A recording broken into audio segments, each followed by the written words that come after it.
आसाम आगरतला लाहार Tabuk national highway लामानि कन्स्ट्राक्शन चलिबोय दंगो। लाहार ताबुक कतर कुवारखे फुवारना बागैनो सामुं तेंजागै दंगो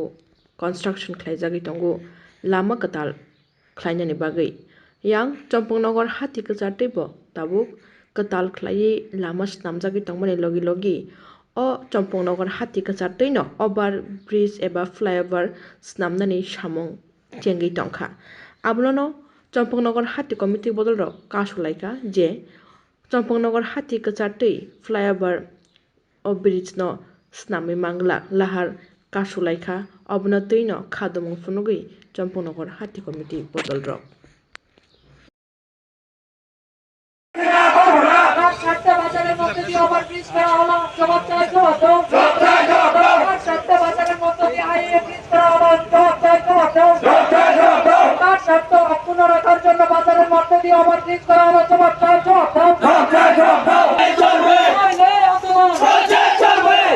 আমরা জানি সরকার সহযোগিতা করবো সরকারের কানে পৌঁছাই দিব তো ব্যাপারটা নিয়ে আসে আমি সরকারকে দোষ দিচ্ছি না স্যার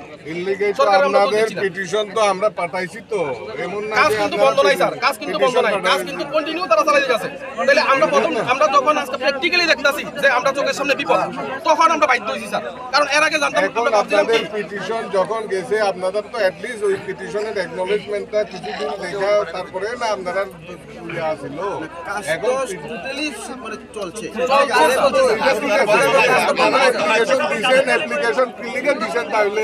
আমরা বহুত বেশি মাঝখান দিয়া আমরা ভালো হয়েছে যে মাঝখান 35টা গ্রামবাসী আজকে এইটার উপর ডিপেন্ড করে চলতেছে আপনারা দেখেন এই হাইওয়ে ওভার ব্রিজটা আজকে 35 কমসে কম 25 ফুট 26 ফুট উচ্চতায় করা হচ্ছে এবং বাজারটাকে দুই পার্টে বিভক্ত করা হচ্ছে যদি আপনি বাজারের মধ্যে থাকেন যদি আপনি একটু ভাগ হইতে এরকম না এটা তো ওইদিকেও রাস্তা থাকে আমি সাধারণ কই একটা আগুন লাগে বাজারে যদি একটা আগুন লাগে আমরা কই থেকে জল আনি স্যার আমরা নদীর থেকে জল আনি একটা গাড়ির মধ্যে কত লিটার জল থাকে একটা আপনার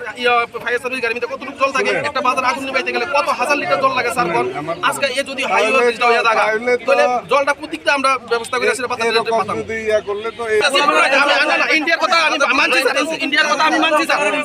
ইন্ডিয়ার কথা এখন আমরাও তো ইন্ডিয়ার কথা মানছি স্যার আচ্ছা স্যার আপনি কোন ডেভেলপমেন্টের সঙ্গে তাল মিলে চলতে লাগবে ত্রিপুরা রাজ্যের কোন বাজারের মাঝখান দিয়ে আছে এমন 70 বছর পুরনো বাজার মাঝখান দিয়ে আছে ডিভাইডার ফ্লাইওভার হইছে আমরা একটা বাজার দেখাই দেন ওপেন ফ্লাইওভার আছে কিন্তু দুটো সাইডে বাজার আছে মাঝখান দিয়ে করছে ফোর লাইন তো ত্রিপুরাতে এটাই তো প্রথম হইতাছে না বাজারের মাঝখান বাজারে কেন স্যার আমরা কিভাবে মাইনা নেই কোন আজকে দেখেন স্যার আপনি যদি ভালোভাবে যদি একটু ডিপলি চিন্তা করেন আপনি ঘুমে যেতেন রাত্রে যারা নাকি আজকে 70 বছর যাবত আজকে বিভিন্ন শ্রম জড়াইয়াছিরা ঘাম জড়াইয়াছিরা বিভিন্ন সেক্টর থেকে লোন লইয়াছিরা দোকান পাট কিনাকাটা করছে কইরা এই বাজারের উপরে ব্যবসা করে আসিরা পুরো পরিবারটা চালাই যাচ্ছে সরকারি কোনো সুযোগ সুবিধা তাদের নেই তাহলে আমরা কই যাবো স্যার যদি এই হাইওয়ে ওভার ব্রিজটা কইরা দেওয়া হয় তাহলে তো বাজারটা কান হয়ে যাবে দুই পাশ আজকে আপনিও যদি আইন থানার থেকে যদি মনে করেন যে না আমি বাইরের মধ্যে আপনি বাড়ি দিব ওইখান দিয়ে করুর দিয়েছেন না অথবা আপনি ওই রাম ঠাকুর মন্দিরের দিক দিয়ে বাড়ি দিব আর আপনি সাধারণ আপনার বাইরে এখানে আপনি রেশন তুলতে গেলে স্যার ওই দিক দিয়ে ঘুরে রেশন তুললে আবার রেশন তুললে আই দিবেন নেবে এখানে পদ ব্লক কইরা কত মানুষ হ্যাঁ এটা তো অ্যাপ্লিকেশনটা হয়তো আইআর অথরিটি দিব স্যার দেখেন আহত অবস্থায় আছে আমরা তো দেখতেছি যেগুলা আপনাদের যেগুলা আমরা হেল্প করতে পারতেছি আমরা এমন না যেগুলো কোনো ইয়ার সঙ্গে এরকম ইয়া তো করতেছি না আমরা স্যার মন্ডলের সাথেও বইছি স্যার আমরা মন্ডলের সাথেও বইছি মন্ডল কইছে যে আমরা জিজ্ঞাসাই করছে না যখন এই যে কনস্ট্রাকশনটা করব এই যে সিস্টেমটা তারা করছে যে হাইওয়ে 26 ফুট উচ্চতায় চম্পকনগর বাজার এটা আমরাও জানি না স্যার আমরা মন্ডলের কাছেও গিয়েছি মন্ডলের কাছে আমরা জানানো হইছে না তাহলে এতই ব্যবসায়ীদের ক্ষতি কইরা স্যার আপনি কোন এই কাজটা কি ঠিক হইতাছে আপনি চিন্তা করেন না আপনি মনে করেন আমার বাড়িটা এখানে আপনি ব্যবসাটা প্রতিষ্ঠানটা করছেন ঘরে তুলছেন 70 বছর পুরানো ব্যবসা আপনার বাপ দাদারা সবাই মিলে এই বাজার থেকে ব্যবসা করেছে ও জীবন অতিবাহিত করছে স্যার এই জায়গাতে আজকে একটা বেড়ার মাধ্যমে আমরা মধ্যে একটা যোগাযোগ ব্যবস্থা নষ্ট হয়ে যাবো বিশাল দূরত্ব অতিক্রম করেছে আমরা যাইতে হইব তাহলে আমরা কি করে মাইনা নিই এটা কোন আপনি স্যার আমরা কেমনে মাইনা নিলাম কোন এই জিনিসটা আমরা মাইনা নিতে পারছি না স্যার এবং কুমলুগের পরে যদি গ্রহণযোগ্য বাজার থাকে জাতি জনজাতি চম্পকনগর বাজার স্যার প্রত্যেকটা লোক চম্পকনগরের বাজারে এসে ব্যবসা বাণিজ্য করে আসে এবং কথাবার্তা কই আসে সবাই লোকে সবাই একটা মিল বন্ধন এই মিল বন্ধনটা স্যার আমরা শেষ হয়ে যাচ্ছে ওভারব্রিজটা করে বাজারে ব্যবসায়িক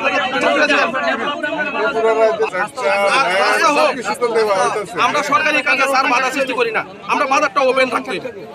দেখেন এই ধরনের লোক কিভাবে মোহনপুর বাজার মধ্যে যেভাবে রানী বাজার যেভাবে ওপেন রাখতেছে ওভারব্রিজ তো ওইদিকে নাই স্যার। এই আজকে এই সবটি বাজার ওপেন, আমরা বাজারটি কেন আজকে ওভারব্রিজ করে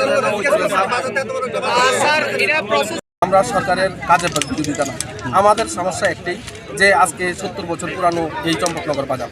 আজকে এটা জাতি জনজাতির বাজার এবং 35টা গ্রাম এই চম্পকনগর বাজারের উপরে ডিপেন্ড করে আজকে ওনাদের জীবন অতিবাহিত করছে। সেই জায়গাতে আজকে আমাদের রক্ত মাংসে এবং অর্থ শ্রম মেধা দিয়ে আজকে এই চম্পকনগর বাজার গড়ে উঠেছে। সেই জায়গাতে আমরা সরকারি কাজে বাধা দিই না, আমরা শুধু একটি আমাদের দাবি চম্পকনগর বাজারের মাঝখান দিয়ে যে 26 ফুট উচ্চতায় একটি হাইওয়ে ওভার ব্রিজ এইভাবে মানুষের ক্ষতি করে একটা নাবির উপর দিয়ে সেটা একটা গিয়ে নামছে আমাদের শ্মশানঘাট আর ওইদিকে রাম ঠাকুর আশ্রম, মাঝখান দিয়ে শুধু একটি করিডোর, সেই করিডোরের মাঝে এবং ওর দুদিকে ওয়াল, মানে বাজারটা পুরো দুখণ্ডিত। আমরা এলাকাবাসীরা এবং আমাদের এই চম্পকনগর বাজারে যারা ব্যবসা বাণিজ্য করে ভিতর থেকে এসে সবজি নিয়ে জাতি জনজাতি ভাইয়েরা নিজের জীবনকে অতিবাহিত করছে, ছেলে মেয়েকে পড়াচ্ছে, তাদেরও এই সমস্যাটা আজকে আমরা প্রত্যেকের কাছ থেকেই জানতে পারি। তারপর আমরা একটা সিদ্ধান্তে এখন এসেছি। এতদিন আমরা ভেবেছিলাম কি সেটা মাঝখান দিয়ে কোনো পিলারের মাধ্যমে করা হবে। আমরা যখন আমাদের অভিভাবকের সাথে কথা বলেছিলাম, উনি বলেছেন উনিও জানেন না। তাহলে আমাদের অবস্থাটা কি হবে? আমরা যে আজকে এত মর্মান্তিক দিকে আজকে আমরা এগোতে যাচ্ছি, আজকে এই 70 বছর পুরনো বাজারটা আমাদের রক্ত মাংস এবং শ্রম এবং অর্থর বিনিময়ে গড়ে উঠেছে, সেই বাজারটা ধ্বংসের পথে চলে যাচ্ছে শুধু একমাত্র হাইওয়ে ওভারব্রিজের মাধ্যমে। আমাদের সরকার এবং রাজ্য সরকার কেন্দ্রীয় সরকারের কাছে আমাদের একটাই অনুরোধ, আমাদের এই ব্রিজের এই মর্মান্তিকর দিক থেকে আমাদেরকে রক্ষা করার জন্য আমি আমাদের ব্যবসায়িক বৃন্দরা সবাই মিলে আজকে এই সরকারের কাছে আমরা আবেদন রাখছি, আমাদেরকে এই ব্রিজটাকে চম্পকনগর বাজার থেকে সরিয়ে বা আমাদেরকে কোনো না কোনো যাতে খোলামেলাভাবে আমরা আগে যেভাবে ব্যবসা প্রতিষ্ঠান আমরা গড়ে করছি সেইভাবে যাতে সেটা অক্ষুণ্ণ থাকে, সেটাই আমাদের দাবি। আর আমাদের সরকারি কাজে কোনো বাধা দেওয়ার আমরা করছি না, আমরা সরকারি কাজকে সহযোগিতা করছি এবং আমাদের একমাত্র দাবি একটাই, এই হাইওয়ে ওভার ব্রিজ। এই ব্রিজটা হয়ে গেলে আমাদের দু সাইডের দুটা বাজার হয়ে যাবে, পুরোটাই একটা মানে ব্লক, মানে এই ব্লককে আমরা কোনোভাবেই মেনে নেব না। আমরা একজন আরেকজনকে সহযোগিতা করতে পারবো না। একটা অ্যাম্বুলেন্স যদি বাজারে আসে, একটা যদি অ্যাক্সিডেন্ট ঘটে, যদি একটা আগুন লাগে, তাহলে এই বাজারের মধ্যে নদী আর একটা পুকুর মাত্র, জল আসার নেওয়ার জন্য কোনো আর জায়গা নেই। যখন এই হাইওয়ে ওভার ব্রিজটা পুরোপুরি ভরটভাবে কমপ্লিট হয়ে যাবে, যদি এই পাশে বা ওই পাশে কোনো সময় কোনোভাবে একটা আগুনের বিষয়, এখন বাজারে কারেন্টের আগুন লাগতেই পারে, তখন এই জলটা তো আমরা ওই পারে নিতে পারবো না। কিভাবে আমরা এত 26 ফুট উচ্চতায় দিয়ে এই পাইপটাকে নিয়ে কি সম্ভব? এটা তো মোটেই সম্ভব নয়। এই সব বিষয় চিন্তা করতে গিয়ে আমরা আজকে মর্মান্তিকভাবে আমরা ক্ষতিগ্রস্ত হচ্ছি। সবাই মর্মাহত যে আমরা কিভাবে নিজের এই প্রতিষ্ঠানটাকে আমরা একদম ধুলাইয়ে মিশে যেতে চলেছে, সেই জন্যই আমরা আজকে শুধু ওভারব্রিজের বিরোধিতা করছি। যদি বাজারটা খোলামেলা থাকে আমাদের আর কোনো সমস্যা নেই। পর্যন্ত তো আমাদেরকে এসে কেউ আশ্বাস দেয়নি যে, হ্যাঁ, আমাদেরকে কোনো লিখিতভাবে আশ্বাস দেয়নি যে আপনারা উঠে যান, আমরা এই ব্রিজকে দেখছি বা আমরা এই ব্রিজকে হতে দেব না, আপনাদের জন্য এটা আমরা কোনো না কোনো পদক্ষেপ গ্রহণ করব। এরকমভাবে যদি আমাদেরকে কোনো লিখিতভাবে দেন তাহলে আমাদের কোনো শখ নেই যে এই গরমের মধ্যে প্রত্যেক ব্যবসায়িকরা এসে রাস্তায় বসে থাকার জন্য। আমরা কাউকে কষ্ট দিতে চাই না এবং ত্রিপুরা রাজ্যের মধ্যে এরকম কোন বাজার আছে যে 70 বছর পুরানো রানিং বাজারের উপর দিয়ে হাইওয়ে ব্রিজ করে নেওয়া হচ্ছে? 40 আজকে 400 থেকে 450 ব্যবসায়িকের এত বড় ক্ষতি, এটা আমরা কোনোভাবেই মেনে নেব না। আমরা সরকারের কাছে বিনম্র অনুরোধ রাখবো, আমাদেরকে সহযোগিতা করুন এবং আমাদেরকে খোলামেলা যেভাবে আমরা আছি সেভাবে আমাদেরকে রাখতে হবে। রাস্তা হোক, রাস্তার বিরোধিতা, এটা বাজারে ব্যবসায়িকরা, এলাকাবাসীরা।